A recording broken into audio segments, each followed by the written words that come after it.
당뇨 진단을 받고 나서 이제 관리해야지 하고 결심하면 가장 먼저 하는 게 식단 조절이죠. 오늘은 우리가 흔히 먹는 한식 반찬 중에서 의외로 혈당을 많이 올릴 수 있는 반찬을 알려드릴게요. 혈당 관리를 하시는 분들뿐만 아니라 건강한 식습관을 원하는 분들에게도 꼭 필요한 정보입니다. 안녕하세요. 김지연 한의사입니다. 오늘은 우리가 흔히 먹는 한식 반찬 중에서 의외로 혈당을 많이 올릴 수 있는 반찬을 알려드릴게요. 어쩌면 건강하다 생각하고 먹었을지도 모를 5가지 반찬에 대해 이야기해 보겠습니다. 혈당 관리를 하시는 분들뿐만 아니라 건강한 식습관을 원하는 분들에게도 꼭 필요한 정보입니다. 첫 번째는 멸치볶음입니다. 멸치는 칼슘과 단백질이 풍부한 건강한 식품입니다. 하지만 우리가 흔히 먹는 멸치볶음은 조리 과정에서 조청이나 설탕, 물엿 같은 당분이 많이 들어갑니다. 이 당분들이 혈당을 빠르게 올리는 주범이 됩니다. 멸치 자체는 혈당에 큰 영향을 주지 않지만 양념에 포함된 당분 때문에 혈당이 급격히 상승할 수 있으니 주의가 필요합니다. 두 번째는 진미채 무침입니다. 진미채, 즉 오징어채를 고추장, 설탕, 물엿 등 당분이 많은 양념으로 무치기 때문에 오징어채 자체는 저당질이지만 양념 때문에 혈당이 쉽게 오르게 됩니다. 특히 흰쌀밥과 함께 먹으면 혈당 상승폭이 커질 수 있습니다. 세 번째는 단무지입니다. 단무지는 물을 설탕과 식초, 소금 등으로 절여 만든 반찬인데 시판 제품에는 설탕이 많이 들어가 있습니다. 무 자체는 칼로리가 낮고 혈당에 큰 영향을 주지 않지만 당분 첨가로 인해 혈당 지수가 중간 수준으로 올라갑니다. 과다 섭취할 경우 혈당이 의외로 많이 오를 수 있어 조심해야 합니다. 또 단무지를 고춧가루와 설탕 양념으로 조물조물 무쳐 먹기도 하는데 또한 조심해야 하는 반찬입니다. 네 번째는 우엉조림입니다. 우엉은 식이섬유가 풍부해 혈당 조절에 도움을 줄 수 있습니다. 그러나 조림할 때 설탕이나 조청을 많이 넣으면 혈당이 올라갈 수 있습니다. 특히 달콤한 맛을 내기 위해 당분을 많이 첨가하는 경우가 많아 혈당 관리가 필요한 분들은 섭취량과 조리법에 주의를 기울여야 합니다. 또 간장 자체에 소량의 탄수화물과 당분이 포함되어 있는데 조리는 과정에서 수분이 줄어들면서 당분과 칼로리가 농축됩니다. 따라서 조린 간장은 일반 간장보다 칼로리와 당분 함량이 상대적으로 높아질 수 있어 조린 음식은 너무 많이 드시면 안 좋습니다. 마지막으로 5번째는 잡채입니다. 잡채의 주재료인 당면은 감자, 고구마 전분으로 만들어져 혈당 지수가 매우 높습니다. 여기에 설탕과 간장 등 당분이 들어간 양념까지 더해지면 혈당을 급격히 올리는 대표적인 반찬이 됩니다. 채소가 들어가 있어 건강해 보이지만 당면과 양념의 당분 때문에 혈당 스파이크를 일으킬 수 있습니다. 오늘 영상 요약해 드릴게요. 첫째, 우리가 일상에서 자주 접하는 반찬 중에도 혈당을 높이는 반찬이 있다. 둘째, 멸치볶음, 진미채 무침, 단무지, 우엉조림, 잡채 등은 주의가 필요하다. 셋째, 이 반찬들을 먹을 때 양념의 당분 함량을 확인하고 섭취량을 조절하는 것이 중요하다. 오늘 말씀드린 내용이 여러분의 건강한 식생활에 도움이 되길 바랍니다. 당뇨 진단을 받고 나서 이제 관리해야지 하고 결심하면 가장 먼저 하는 게 식단 조절이죠. 그런데 혹시 식탁 위에 밥은 거의 없고 채소만 산더미처럼 쌓아두고 드시고 계시진 않나요? 이렇게 채소를 많이 먹으면 당연히 혈당도 내려가고 건강해지겠지 생각했는데 왠지 속이 쓰리고 몸에 힘이 없고 식후 혈당은 생각보다 안 떨어져서 고민인 분들이 많더라고요. 결론부터 말씀드리면 지금 하시는 그 채소 중심 식단이 오히려 여러분의 소중한 췌장을 망가뜨리고 있을지도 모릅니다. 혹시 채소를 먹고 힘들었던 경험이나 드실 때 궁금한 점 있으면 댓글 남겨주세요.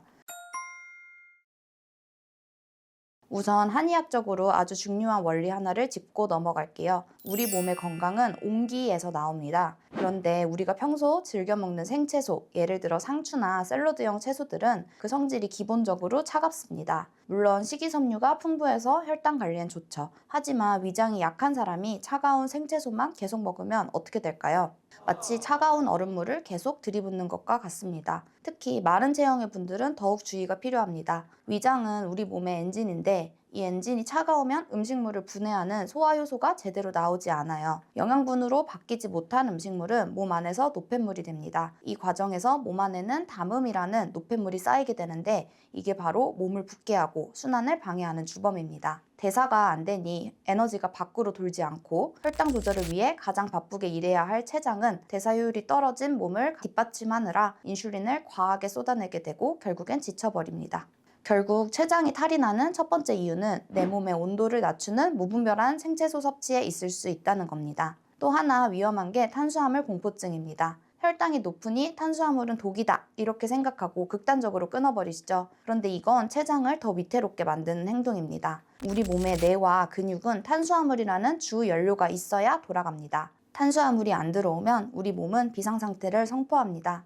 에너지가 왜 안 들어오지? 하면서 간에 저장된 비상에너지까지 억지로 꺼내쓰고 근육을 녹여서 포도당을 만들죠. 이 과정에서 간 수치가 오르고 몸은 심각한 스트레스를 받습니다. 근육이 분해되고 간이 혹사당하는 거죠. 더 위험한 건 이렇게 굶주린 상태에서 아주 작은 탄수화물만 들어와도 췌장은 비명을 지르며 반응한다는 겁니다. 에너지가 고갈된 상태에서 갑자기 탄수화물이 조금만 들어가도 췌장은 깜짝 놀라서 인슐린을 폭발적으로 분비합니다. 췌장이 인슐린을 분비할 준비를 완전히 마친 상태에서 에너지가 확 들어오니 혈당이 평소보다 훨씬 가파르게 솟구치는 혈당 스파이크가 발생하죠. 또 장기간 탄수화물을 안 먹는 시기를 지속하면 췌장은 일하지 않아도 되는구나 하며 파업을 해버리기도 하고요. 탄수화물을 아예 끊는 게 정답이 아니라 췌장이 놀라지 않게 적정량 천천히 넣어주는 것이 핵심인데 극단적인 제한이 오히려 췌장을 더 망가뜨리고 있었던 겁니다. 그리고 채소라고 다 같은 채소가 아닙니다. 감자, 고구마, 단호박, 우엉, 연근 다 몸에 좋은 뿌리 채소라고 생각하시죠? 맞습니다. 항산화 성분도 많고 건강한 채소입니다.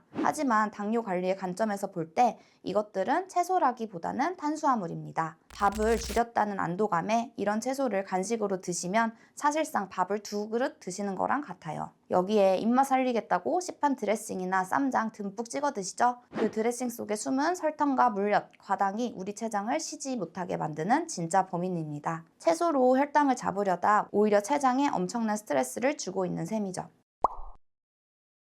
그럼 이제 우리는 어떻게 먹어야 할까요? 제가 오늘부터 바로 실천할 수 있는 췌장 살리는 식사법 3가지를 알려드릴게요. 첫째, 생채소를 드실 때는 찌거나 살짝 볶아서 성질을 따뜻하게 바꾸세요. 이렇게 하면 위장의 부담이 훨씬 줄어듭니다. 둘째, 거꾸로 식사법의 순서를 반드시 지키세요. 채소를 먼저 먹어 혈당 그물망을 쳐둔 뒤 그 뒤에 양질의 단백질, 즉 고기나 생선, 두부를 충분히 섭취하세요. 단백질이 있어야 근육이 유지되고 그 근육이 포도당을 태워 혈당을 관리해줍니다. 마지막으로 통곡물 탄수화물을 생략하지 마시고 적정량을 꼭 드세요. 끊는 게 아니라 제대로 먹는 것, 그것이 췌장을 살리는 유일한 길입니다. 셋째, 탄수화물은 통곡물 위주로 규칙적으로 필요량 섭취하세요. 정제되지 않은 탄수화물, 특히 밥을 잘 먹는 것을 추천드립니다. 평생 실천할 수 있도록 굶지 않는 것이 췌장을 살리는 가장 강력한 방법입니다. 항상 말씀드리지만 혈당 관리는 짧은 레이스가 아니라 평생 가는 마라톤입니다. 오늘 당장 혈당을 낮추겠다고 내 몸을 굶주리게 하고 췌장을 지치게 하는 극단적인 식단은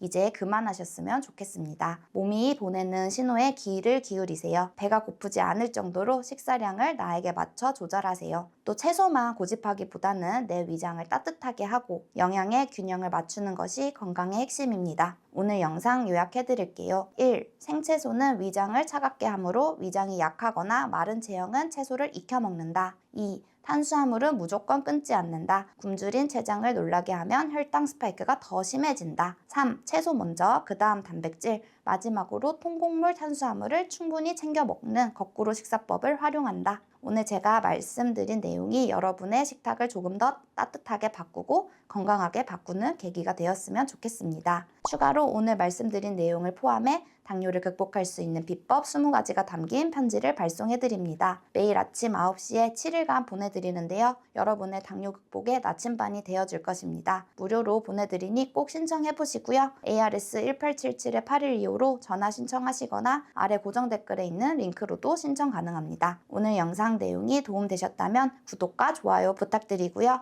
저는 다음에 더 건강한 이야기로 다시 찾아올게요. 오늘도 건강한 하루 보내세요. 감사합니다.